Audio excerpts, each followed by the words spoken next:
안녕하세요. 저는 2014년에 우연히 비트코인을 발견하고 비트코인이라는 세계에 매료되어서 모든 일을 중단하고 비트코인 공부를 하고 글을 쓰고 강연을 하고 관련한 사업을 하고 있는 오태민입니다. 여러분들은 비트코인 하면 무엇이 떠오르나요? 튤립, 사기, 거품, 자금 세탁, 투기 이런 부정적인 개념들이 떠오르지 않으세요? 게다가 평소에 존경받는 노벨 경제학상을 받은 석학들께서 비트코인은 언젠가는 영원히 될 거니까 멀리하라고 하지 않습니까? 그런데 자꾸 비트코인과 관련해서 돈을 벌었다는 사람들의 소문이 들려오고 도무지 어느 말이 맞는지 헷갈리시죠? 비트코인은 이번 러시아 우크라이나 침공으로 또 다른 의미에서 주목을 받고도 있는데요. 비트코인이 도대체 뭐길래 이렇게 비싸고 국제정치에까지 등장하고 가격이 요동치는지 한번 알아보고 싶지 않으십니까? 저는 비트코인을 발견하고 비트코인을 설명하면서 참으로 다양한 벽에 부딪혔는데요. 사람들은 스스로 만든 몇 가지 문제에서 벗어나지를 못하니까 비트코인을 더 알아볼 생각을 하지 않는 거예요. 이게 민간인이 만든 코드 쪼가리인데 코인이라는 이름을 달고 나왔으니까 일단 경제학 전공자들이 보기에는 기존의 화폐 개념에 전혀 안 맞는 거예요. 게다가 가격은 요동치죠. 누가 만든 건지도 모르는데 엄청나게 가격이 올라가잖아요. 이게 뭐야? 이거 사기야. 이렇게 하면 가장 편하죠. 그런데 저는 여러분들께 비트코인을 사라고 말하려고 하는 건 아니에요. 비트코인이 화폐건 화폐가 아니건 비트코인은 엄청난 발명품이에요. 오늘 그 얘기를 할 거예요. 비트코인은 디지털의 아날로그의 속성을 입힌 역사적인 발명품입니다. 일단 이것을 인정해야 합니다.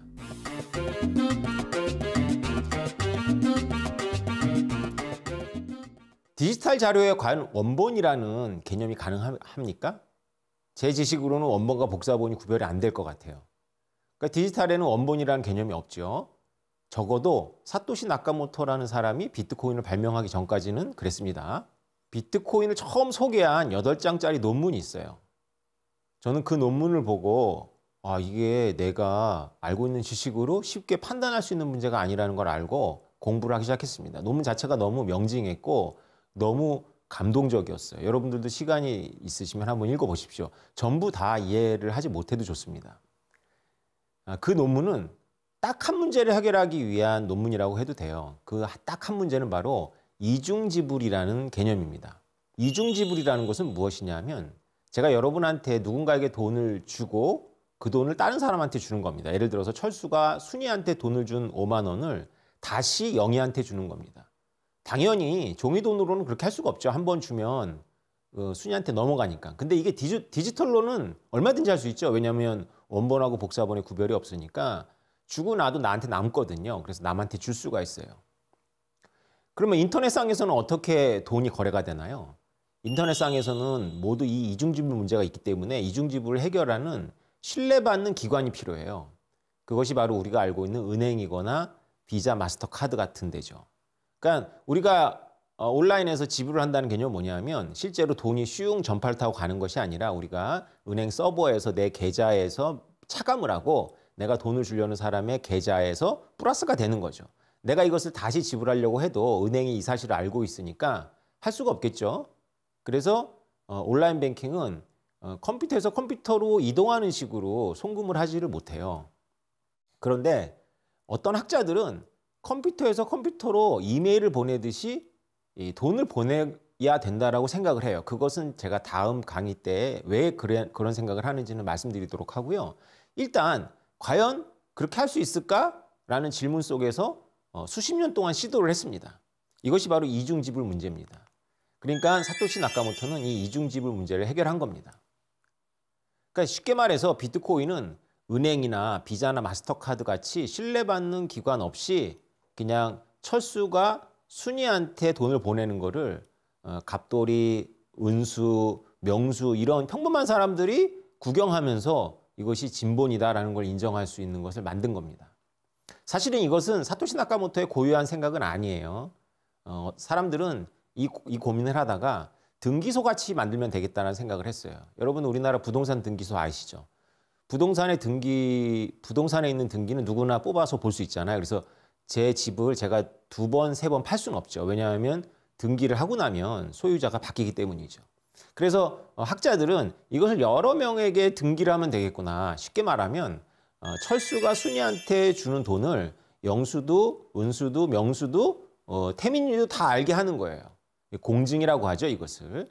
근데 사토시 나카모토는 이것으로 문제가 해결되지 않는다라는 건 이제 또 알고 있었어요. 왜 문제가 해결되지 않냐 하면은 매수가 될 수 있기 때문에 그렇습니다. 다시 말해서 철수가 순이한테 1억 원의 돈을 보낸 다음에 9천만 원을 심판자들한테 매수금으로 쓰는 거예요. 그러면 다시 1억을 자기가 어차피 원본이 있으니까 자기한테 다시 1억을 다른 사람한테 보내면 1,000만 원이 남잖아요.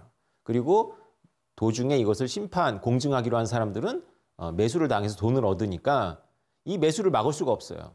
이 매수를 막을 수가 없으니까 애초에 순이는 철수가 디지털로 보내는 돈을 믿지 않겠죠. 그러면 사토시 나카모토는 어떻게 이 심판자들이 매수당하지 않도록 했을까요? 여러분 채굴이란 말 들어보셨죠? 사실 채굴이란 말은 굉장히 그 비트코인에 대한 오해를 유발하는 말인데요. 곡괭이가 막 연산되고 막 이러죠. 곡괭이 전혀 필요 없습니다. 어쨌건 왜 채굴이라고 부르냐 하면 이 공증에 참여한 사람들한테 인센티브를 주는 거예요. 뭘 인센티브를 주냐 하면 비트코인 인센티브를 주는 겁니다. 그래서 철수가 순이한테 비트코인을 보내면 그것을 확인해 준 영수나 은수나 명수가 비트코인을 조금씩 받는 거예요. 이것이 그냥 뭐 평범한 아이디어 아니야 이렇게 생각할 수 있는데요. 이게 엄청나게 혁명적입니다. 다시 말해서 철수가 순이한테 일단 돈을 보냈는데 그 돈을 다시 취소하고 명수나 은수, 이 공증에 참여한 불특정 다수를 매수하는 거예요. 그리고 또 돈을 보내려고 할 때 매수를 당하지 않아요. 이 사람들이 착해서 매수를 당하지 않을까요? 아니요. 이 사람들이 매수를 당하지 않는 이유는 이 사람들이 이기적이기 때문입니다. 다시 말해서 내가 철수한테 조금 돈을 받고 매수를 당해서 이중 지불을 하게 해주면 이 비트코인이라는 시스템이 어떻게 될까요? 네, 사람들한테 불신을 받겠죠. 아, 비트코인 그거 해킹도 안 되고 이중 지불 안 된다며 하고 믿었던 사람들이 비트코인을 막 팔아치울 거예요. 그럼 비트코인 가격이 어떻게 될까요? 폭락하겠죠. 그러면 이걸 공증에 참여한 사람들이 뭘 들고 있다고요? 네, 비트코인을 조금씩 받아서 갖고 있습니다. 근데 그게 폭락을 하니까 이 사람들이 피해를 받죠. 뭐 피해 받을 수 있죠. 뭐 피해 받더라도 매수금이 더 클 수 있으니까요. 근데 여기에 이제 피스 오브 아트라고 하는 것이 있습니다. 네, 예술적인 장치가 있어요. 그게 뭐냐 하면요. 이 공증에 참여하는 사람들이 비용을 써야 돼요. 그냥 내가 공증에 참여했다 그래가지고 비트코인을 얻는 게 아니고요. 이 공증에 심판자로 참여하려면 비용을 써야 됩니다. 무슨 비용을 쓸까요? 네, 전기 비용을 씁니다. 그래서 비트코인 채굴을 하려면 전기를 어마어마하게 소모해야 돼요. 그래서 자기 컴퓨터도 소모해야 되고 전기도 소모해야 되니까 이 사람들이 얻은 코인은 공짜로 얻은 게 아니에요. 비용을 들여서 얻었는데 내가 이것을 부정직한 거래자한테 매수를 당해? 그럼 매수 금액이 좀 있겠지만 어쨌건 폭락해서 자기가 들인 전기 비용을 회복할 수가 없잖아요. 매수를 할 수가 없는 거예요. 이것을 알기 때문에 이 돈을 받는 사람도 철수가 심판자들을 매수할 수 없겠거니 하고 믿고 돈을 받을 수 있는 겁니다. 일단 중요한 것은 사토시 나카모토는 비트코인이라는 논문에서 가격에 요동치고 이런 거는 전혀 문제를 삼지 않았어요. 그리고 놀랍게도요. 그 논문을 2008년도에 구경하거나 읽은 사람, 그 암호학자들이나 그걸 구경한 사람들도 가격을 요동치는 것은 아무도 문제 삼지 않았어요.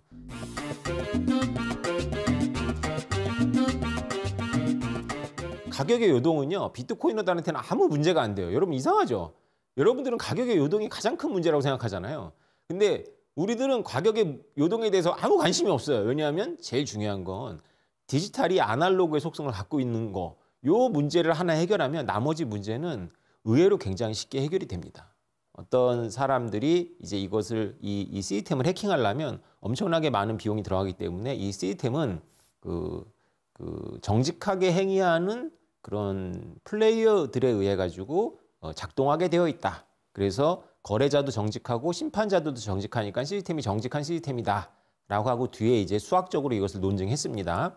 그런데 사토시 나카모토가 논문에서 노골적으로 말하지 않았지만 1년, 2년 동안 이 비트코인 이 소사이어티를 만들어 놓고 사토시 나카모토가 고민했던 문제가 하나 있어요. 제가 다시 한번 여러분이 여쭤보겠습니다. 이 비트코인 거래에 참여한 심판자들은 왜 매수를 당하지 않죠?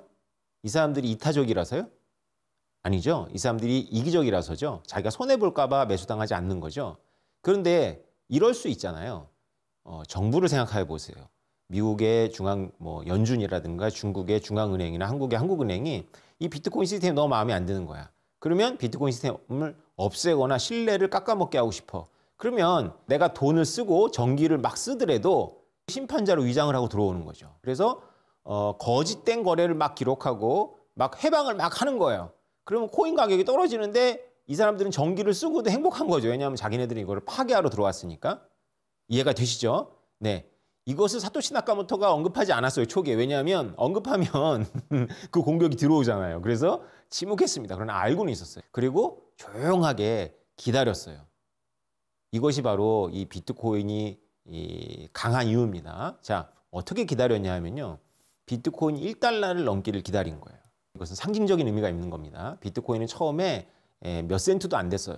그냥 여러분들이 다 아시는 대로 그 피자로 2만 개 보낸 건가 1만 개 보내서 피자 2판 거래하고 그랬잖아요. 막 장난 삼아서 거래하고 그게 첫 거래라고 우리가 피자데이도 해서 뭐 기념하고 그러는데 뭐 오해를 막 유발하죠. 그것이 신문에서는 재밌게 다루지만 그 피자 판 사람이 청소년이었어요. 영국의 청소년.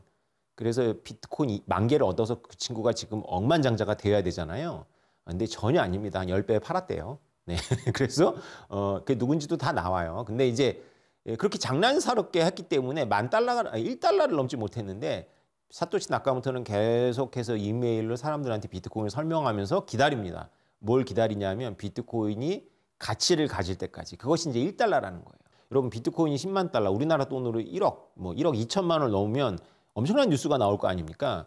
제가 감히 말씀드릴게요. 비트코인 10만 달러 넘는 건 뉴스가 아닙니다. 뭐에 비해서? 비트코인 1달러를 넘은 거에 비해서. 왜 비트코인 1달러 넘은 게 뉴스일까요? 잘 들어보세요. 비트코인 1달러를 넘었기 때문에 가치를 가졌잖아요. 가치를 가졌기 때문에 채굴자들이 진지하게 기계를 사고 진지하게 전기를 씁니다. 그러면서 이 채굴 파워가 점점 늘어나요.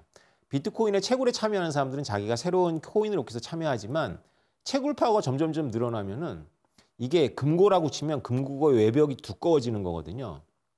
비트코인은 어떻게 설계된 금고냐 하면 비트코인 안에 내용물이 10달러의 가치가 있으면 이 비트코인이라는 금고를 가져다가 프레스로 깨는 데 들어가는 비용이 10달러로 맞춰져 있어요. 비트코인을 오해를 하는 분들은 사토시 나카모토가 이 비트코인의 금고의 암호키를 개발했다고 생각하는 것 같아요. 그런 경우가 많은데 이 암호키는 원래부터 있었습니다. 그래서 이 금고의 암호키를 여는 방식은 원래 있었는데 금고 안에 있는 가치물이 1억이면 금고를 가져다가 깨는데 1억이 들도록 설계를 한 거예요. 여기까지 이해를 하셨죠. 근데 문제는 뭐냐면 정부나 미국이나 중국같이 강력한 정부가 이 금고를 그 안에 있는 게 10억이라 하더라도 100억 들여서 깰 수 있잖아요. 그런데 어느 순간이 지나니까 이제 이 비트코인이라는 금고를 가져다가 깰 수 있는 프레스 기계가 지구상에 존재하지 않는 거예요. 그것이 바로 지금입니다. 지금 이 순간은 어느 나라도 비트코인 시스템을 깨버릴 수가 없어요. 왜냐? 금고가 너무 두꺼워요. 이것을 어떤 한 나라가 작심하고 그것이 미국이라 할지라도 깨버릴 수 없을 뿐만 아니라 몇 개의 나라가 연합해서도 못 깹니다. 그래서 최근에 어떤 잡지에서는 전 세계에 있는 모든 나라가 연합해가지고 비트코인 채굴업자들을 압수하고 총을 머리에 대고 가짜 거래를 등록해 뭐 이렇게 하면 깰 수 있지 않냐라는 질문이 막 들어오는데 참 놀라운 상상력이죠. 일단 그것이 왜 안 되는지 여러분 상상에 맡기겠는데요. 각 국가마다 이해관계가 다른 데다가 그렇게 한꺼번에 행동을 하게 되면 다시 비트코인이 지하로 내려갑니다. 그래서 그거 역시도 깰 수가 없어요. 그래서 우리가 생각하는 국가나 엘리트들이 비트코인의 이 무지막지한 이 파워를 발견했을 때는 이미 늦었던 거예요. 비트코인은 굉장히 강합니다. 자, 비트코인은 사토시 나카모토가 합리적으로 행동하는 채굴자들이 자신한테 해로운 짓을 안 할 것이라는 첫 번째 문제를 풀었고, 두 번째는 어떤 정부도 이 금고를 가져다가 프레스를 눌러가지고 깰 프레스를 가지고 있지 못하도록 만들었습니다. 그것은 경험적으로 만들었죠. 그리고 이것이 확인된 다음에 사토시 나카모토는 안녕 하고 사라진 것도 아니고 그냥 조용히 사라졌습니다. 그래서 하나는 논문으로, 하나는 경험적인 그 커뮤니티를 만들어서 경험적으로 1달러를 넘게 하면서 문제를 해결하고 사토시 나카모토는 사라진 겁니다. 그리고 비트코인은 강한 형태로 존재하는 거죠. 이것이 비트코인이 인류의 문명사적인 발견이라고 저희 같은 비트코이너가 말하는 이유입니다. 이렇게 강한 비트코인, 국가도 못 건드리는 비트코인이 무엇을 하는 거냐 하면요. 디지털의 아날로그 속성을 입혀서 고유성을 부여하는 겁니다. 그래서 이중지불이 안 되게 만드는 것이죠. 자, 비트코인이 화폐냐 아니냐가 중요한가요? 네, 제 설명 듣고 보니까 중요한 거 아닌 것 같죠. 예. 네, 오늘 강의 여기까지 하겠습니다. 감사합니다.